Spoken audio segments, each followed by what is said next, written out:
I'm coming to you live from Washington, D.C., and the real action is at our southern border. Border Czar Tom Homan dropping a truth bomb, saying President Trump is a game changer, and the numbers are staggering. Border crossings down 94% in just 2 months, the lowest number in recorded history. And how are Democrats responding? By literally crying on camera.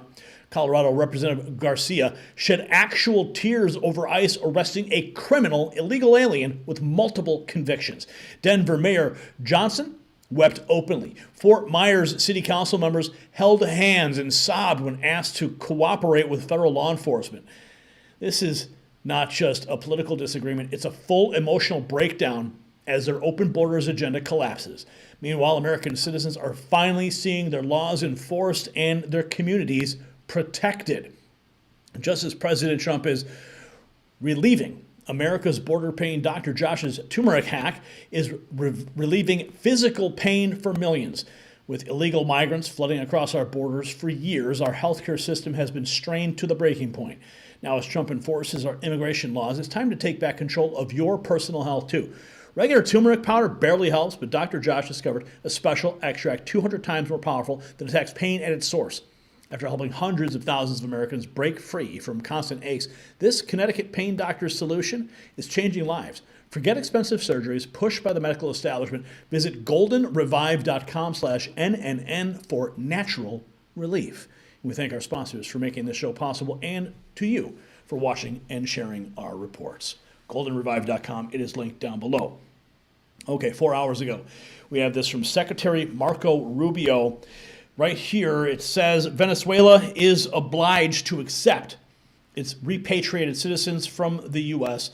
This is not an issue or debate for negotiation, nor does it merit any reward. Unless the Maduro regime accepts a constant flow of deportation flights without further excuses or delays, the U.S. will impose new, severe, and escalating sanctions. Wow.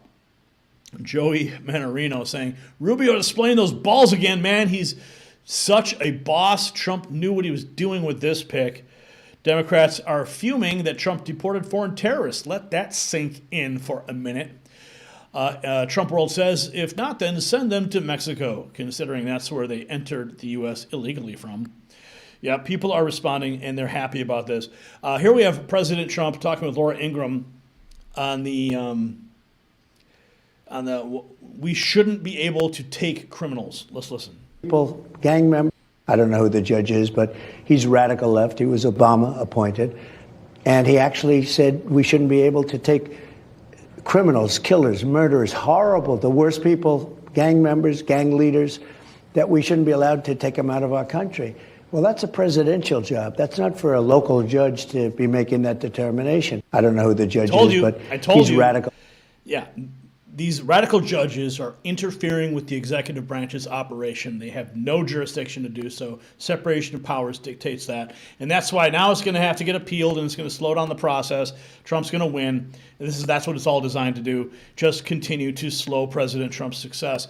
The Border Observer 4 hours ago, local news, Houston, Texas, Galveston County to stop sending deputies to the border amidst massive decrease in illegal crossings. Oh, they don't need to send them anymore. They don't need to send deputies. Why? Because the border crossings are down. Galveston County Judge Mark Henry said 2 deputies will continue to help. Look at that. Hey, guys, we don't need any more overtime down at the border anymore because no one's coming across. I love that. That's great news. Here we have, this is better than anything on Netflix, Apple TV, or HBO. It's only 10 minutes long. You can watch it over and over like Pulp Fiction or Shawshank Redemption. Okay, I'm not going to watch the whole 10-minute clip. This was posted by the Daily Wire. Stephen Miller crushing CNN's Cassie Hunt and schools her on deportation. This was published 7 hours ago. Defense of the United States. So you called the judge's order just earlier today, quote, patently unlawful, end quote, and said that it was an assault on democracy itself. Does that mean that the administration is ignoring this order, and might you ignore future court orders that meet the criteria you laid out?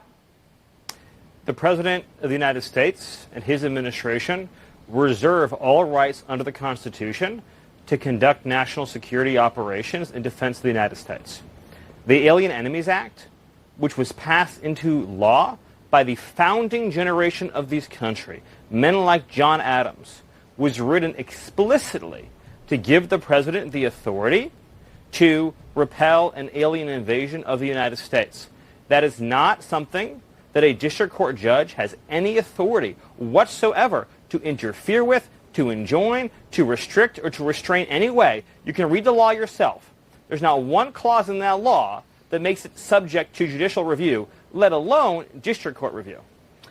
So, Stephen, when you say that this person has no authority at all, this is how our system works. It starts with these judges and then continues up.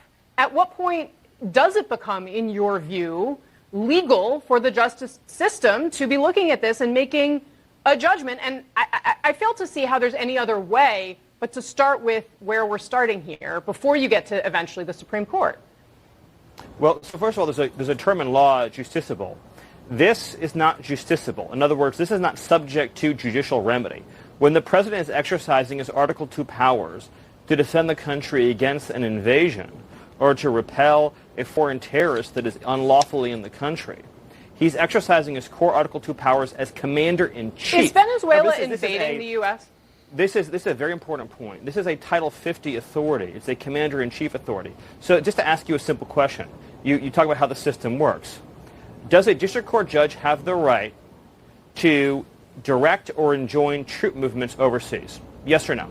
Well, Stephen, my question, if you could answer my question first, in other words, is Venezuela invading our country in a way that would apply this way? So I'll answer yours and you'll answer mine. Under the terms of the statute, Tren de Aragua is an alien enemy force that has come here as detailed at length in the proclamation at the direction of the Venezuelan government.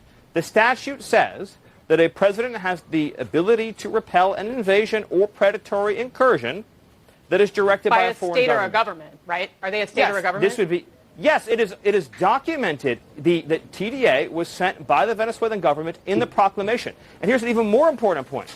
Under the Constitution, who makes that determination? A district court judge elected by no one or the commander-in-chief of the Army and Navy? The president and the president alone makes a decision of what triggers that determination. So do you then think we are actually at war with Venezuela, the nation state of Venezuela? You're not hearing me and you're not understanding me. Read the statute. Alien Enemies Act, 1798. It says if a predatory incursion is perpetrated by a foreign government, so it lists three qualifying actions. It could be an act of war. It does say in the very beginning there has to be a declared war against a nation or a state. That's what it says. No, wrong. Look up the statute. It's on my account on social media. That's actually where we Everyone found can it go see earlier. Yes. It says, or a predatory incursion, or an invasion. The statute delineates three criteria for triggering the Alien Enemies Act. Okay, there it is. I'm going to pause it. Any invasion or predatory incursion is perpetrated, attempted, or threatened against the territory of the U.S. may by any foreign nation or government. Any invasion or predatory incursion, simply stated. One is an act of war, which, by the way, an invasion is an act of war, but put that aside. One is an invasion, which this is. One is a predatory incursion, which this is. So it actually meets all three statutory criteria. But with respect to this particular statute, the proclamation is utilizing the incursion and invasion language in the statute. But this is a very important question because no, hold on. It's a very important question. You said the way our system works is the President of the United States commands the armed forces of the country, commands the foreign policy of the country, and that's subject to district court review. That is fundamentally untrue. I never said that, Stephen. I did not say. That has never been true. This was not a military operation. A district court judge can no more enjoin the expulsion of foreign terrorists to foreign soil that he can direct the movement of Air Force One, that he can direct the movement of an aircraft carrier, that he can direct Marco Rubio to engage in diplomacy in a country or not. Do you think the Supreme Court has any say over this or not? Does the Supreme Court of the United States have any say over the things that you were just outlining right here? I believe what the Supreme Court will say is what I just said, which is that the president's conduct here is not subject to judicial review. Okay, but you are acknowledging that Okay, this is exactly what I've been saying. Okay, there's actually 4 more minutes. I'm actually enjoying this. Maybe we'll play the whole thing.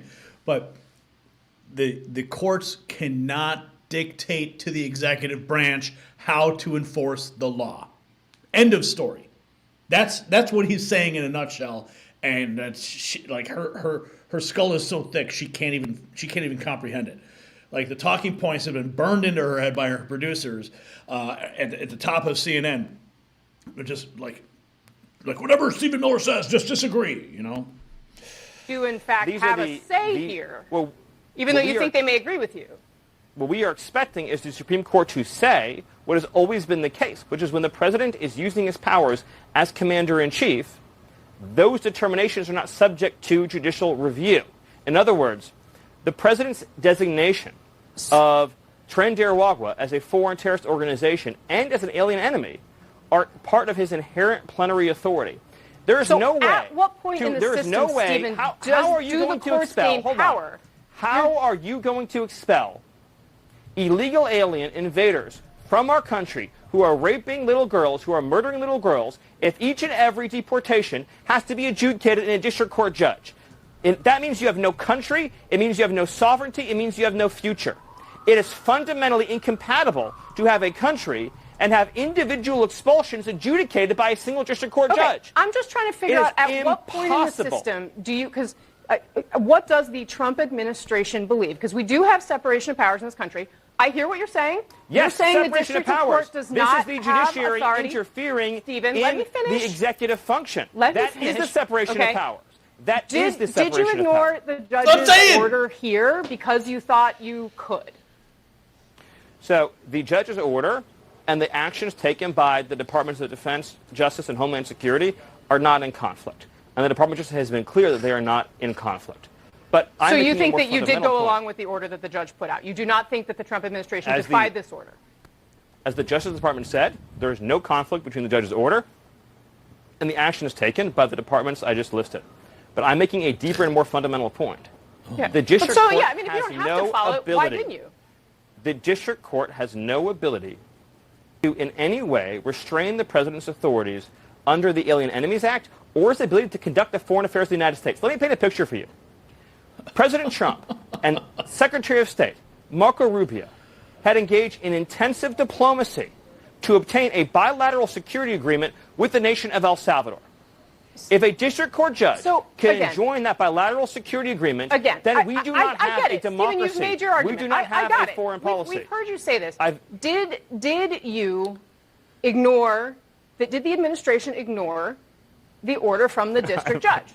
It's a simple question. I've answered it. I've answered it because the Department of Justice has made a filing in the court. But let me make another point. I told you they're going to file it. They're going to file against it in the court. This is everything I've been telling you guys.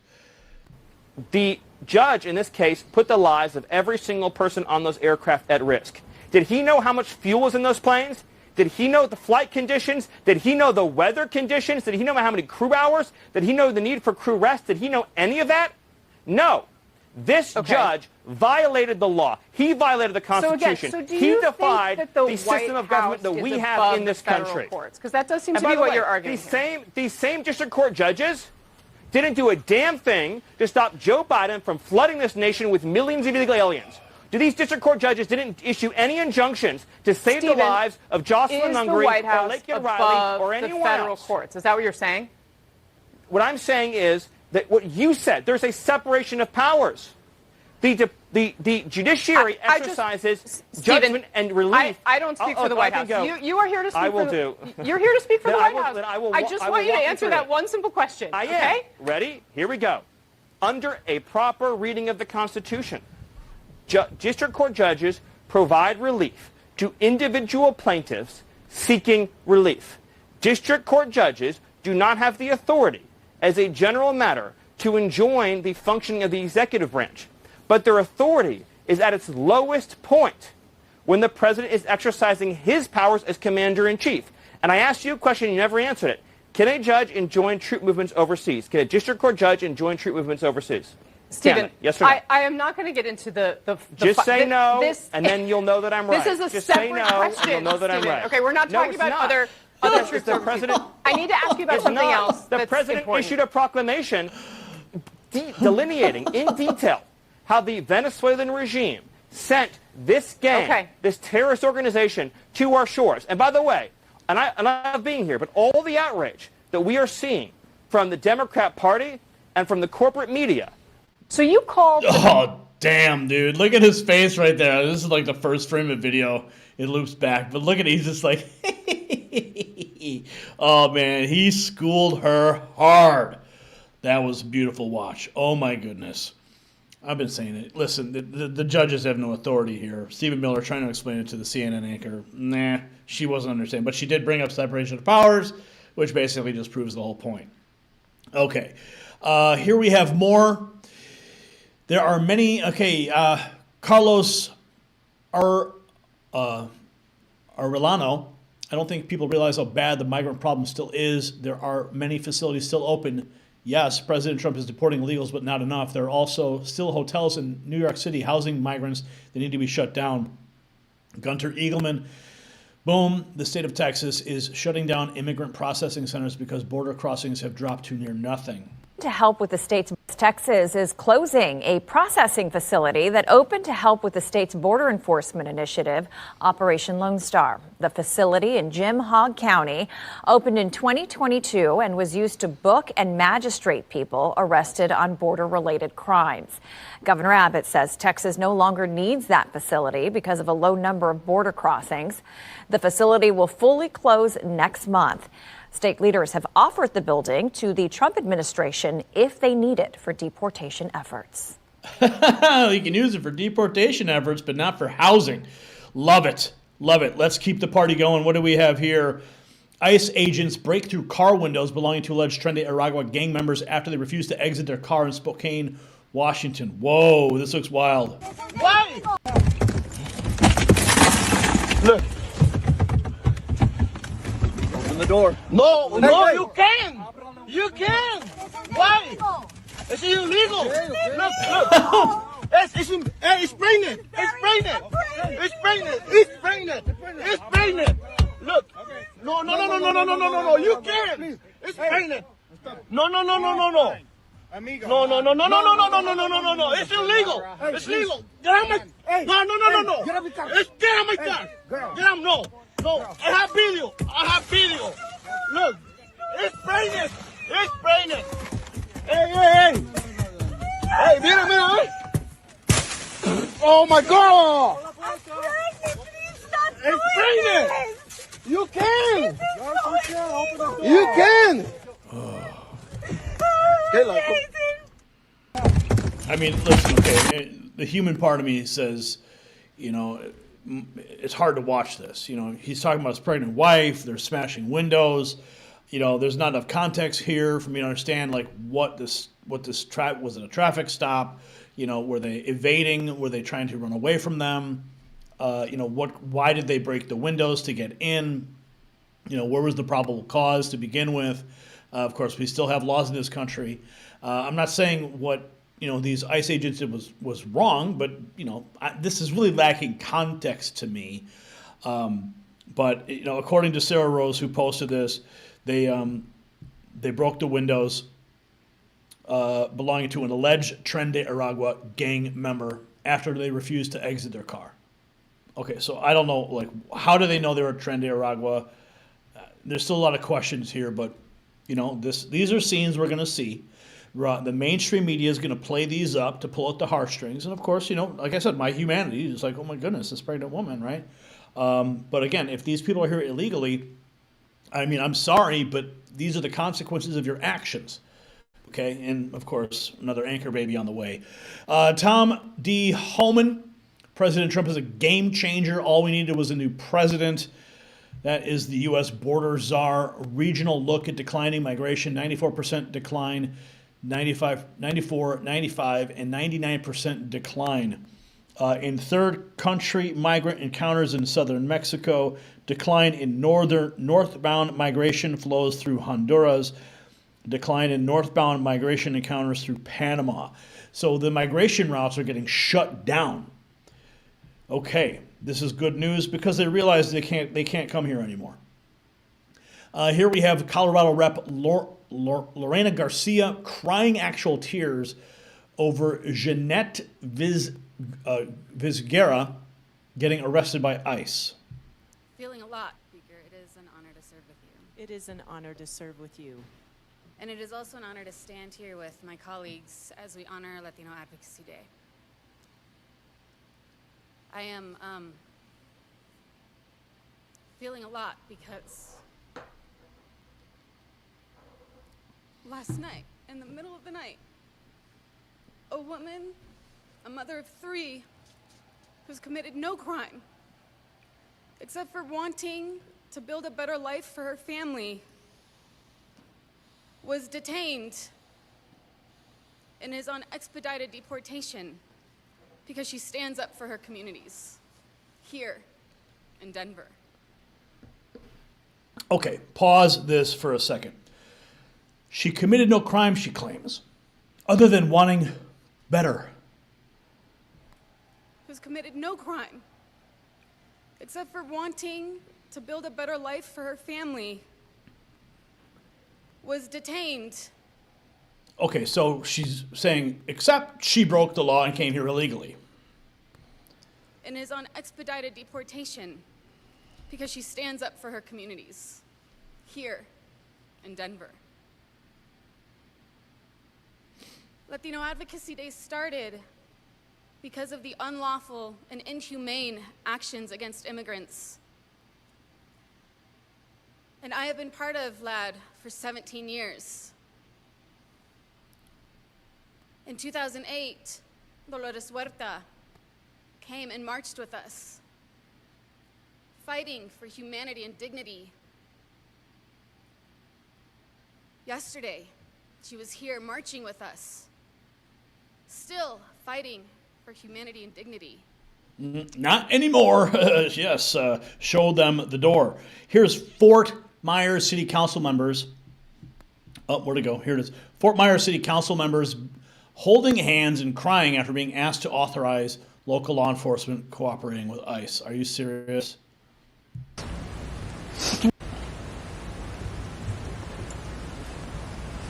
Thank you for what you said. Thank you for your comments. I cannot begin to imagine how difficult this is for you.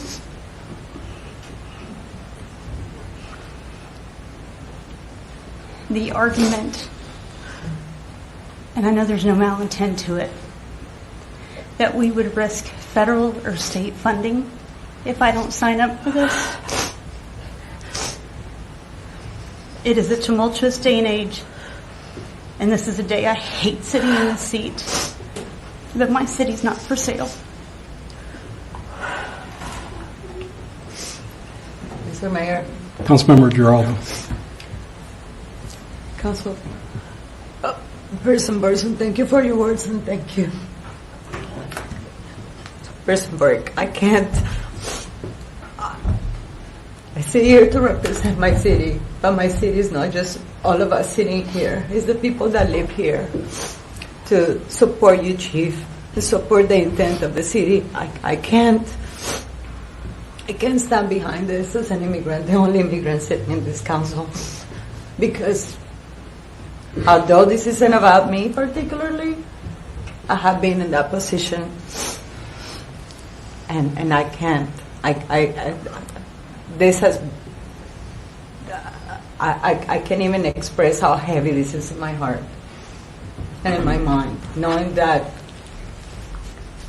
the majority of us that come as immigrants, we don't come here to commit crimes. Of course, there are crimes out there, people that commit crimes, and everybody that commits a crime needs to be accountable for it, regardless if they're illegal or not.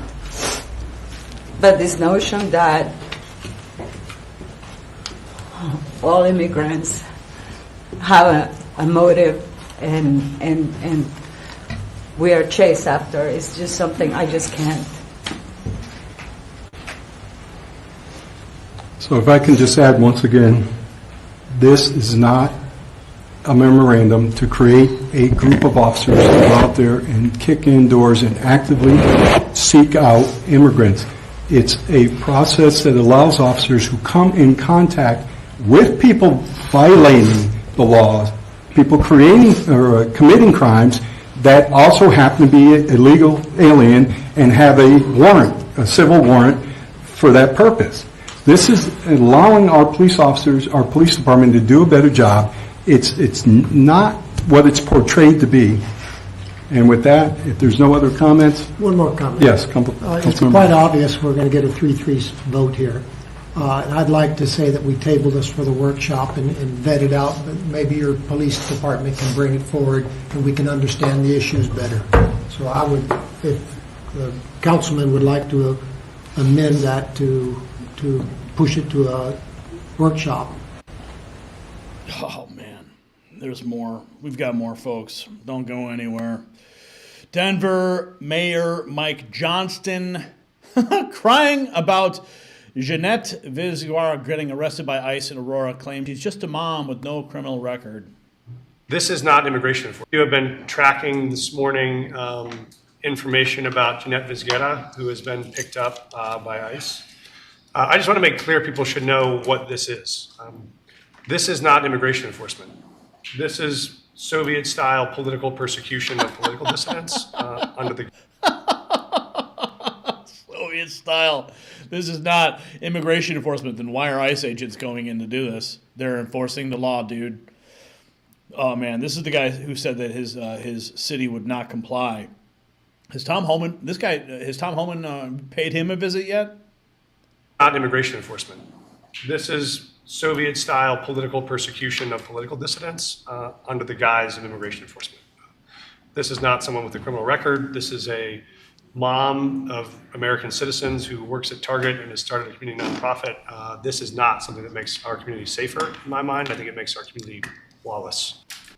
Lawless? What, enforcing the law is now called lawless in Denver. Let's keep going. We have here FBI Director Kash Patel. I can now confirm that last night, working with the Justice Department and other interagency partners, the FBI has extradited one of our 10 most wanted from Mexico, one we believe to be a key senior leader of MS-13. Yeah, he was arrested in Mexico and is being transported within the U.S. as we speak, where he will face American justice. Here we have Vice President J.D. Vance talking about the migrant crossings down 94%. Citizens. Last month, migrant crossings were down 94% to their lowest number all time, and that happened just in 2 months of serious border enforcement. Thanks to President Trump's leadership, last month, for the first time in over a year, the majority of job gains went to American citizens born on U.S. soil, and that's important. For the first time in over a year, the majority of job creation actually went to American citizens. Let's go. Keep going. Majority of job creation went to American citizens. Thomas Hearn posting this. There's no illegal alien, I would say, let's keep here. Scott Jennings nailing it. There can't be exceptions made for illegal migrants. Put them, by the way. But we're not saying keep violent people who came to this country illegally, keep them here. We're not saying that. We want them gone. That's what but a judge said. A judge said bring them back. Yes, a judge said bring them back. A rule has to be followed. Where would you put them, by the way? But Abby, follow the rules. There is a law. The law proves that they are violent or that they should be kicked out. Then you deport them. But you can't make up your own rules and just bypass the judicial system. You can't ignore a judge because we have rules in place. And it's fine and dandy now because you don't like who they're targeting. But what happened when you do? When there's people who's being targeted, there's no illegal alien, I would say, let's keep here over another one. I mean, these people are here in the country illegally, first of all. Second of all, but if it's they're a following violent the rules population. and they don't, we're not saying keep. Anna Navarro was about to open her mouth and try to take on Scott Jennings, but of course he would promptly smash her to pieces. And she's not surrounded by all of her fellow clucks on The View to defend her position, so she kept her mouth shut, at least there in that moment.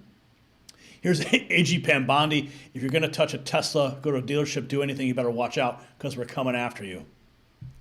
So if you're going to, we have people we're locking up on that. We have someone in jail right now from one of the dealerships. They threw a Molotov cocktail through a dealership. They're looking at up to 20 years in prison. So if you're going to touch a Tesla, go to a dealership, do anything, you better watch out because we're coming after you. Wow. And Well, if you're funding this, we're coming after you. We're going to find out who you are.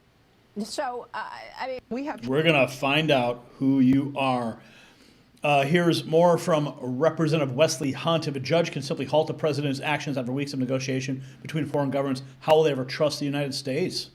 They say he's an expert in this on your radio show yesterday. This is something that's not getting any attention. There was a career State Department official. The guy's been there since 1971. So I think we can safely say he's an expert with respect to the countries he deals with, which apparently are El Salvador and Venezuela. He made a declaration, so that's under penalty of perjury. He filed this with the court over the weekend, and he said, look, the president should be able to remove these people the way they did over the weekend. And here's why. What we saw happen with these planes over the weekend was a culmination of weeks of sensitive negotiations between the Secretary of State and these foreign governments. So why are foreign leaders going to trust us when we make these assurances, when we do these negotiations, if they're looking at what's happening in the United States and they say, well, wait a second, a judge can just wipe that all off the table. How can we work with this country? And I thought that was an excellent point. Right. The El Salvador president kind of mocked that judge over the weekend. But let's see. We got to keep flying these guys out. Kerry, thank you. Yes, and here we have more. Let's keep going on the ICE topic. We have Janine. What was he supposed to show up in court for? He has an asylum claim. Case. Funny you should mention that.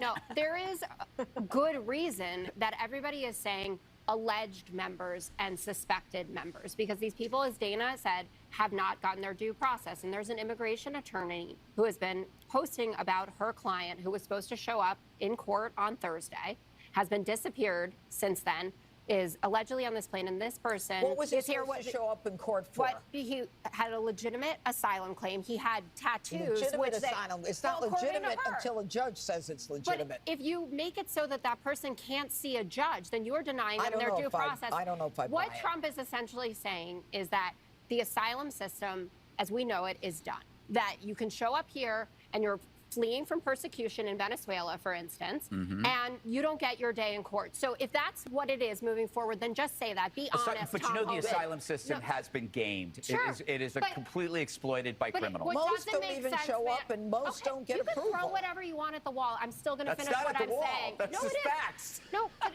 but it isn't facts. Because we should build a wall. They're illegal. They don't belong here in the first place if they weren't invited. Then just be honest and say it's not about getting criminals out. It's about getting everyone out who is here illegally. That we can pick up anyone. And that's not Whoopi Goldberg or Joy Behar. Obviously, they're not getting deported. You do the worst first. That's what we're doing. But why is this person? See, one person. No, but this is the first flight. Why can't you just wait to let everyone get processed? So you agree? Yes, it's the first flight of deportations of this I'm going to give you this, Jessica. I'm so glad you agree with what's being done. You just have a problem with how it's being done. So we're making progress, right? Yes, we are making progress. And the contrast is impossible to ignore. In just 58 days, President Trump has accomplished what they said couldn't be done: securing our border and dramatically reducing illegal entries by 94%. No excuses, no committees, no comprehensive reform, just enforcing existing laws. Meanwhile, Democrat politicians and activists are having public emotional breakdowns, weeping over criminal illegal aliens being deported. And of course, the truth is coming out about the border crisis.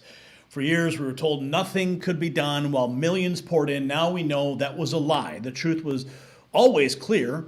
They just never wanted to fix it. The fundamental question that every American should be asking is, and weigh in the comments section, why are Democrat officials more emotional about protecting foreign criminals than protecting American citizens? I want to hear your thoughts. And wear patriotism proudly with a Next News hat from our merch shop. Link down below, shop.nextnewsnetwork.com.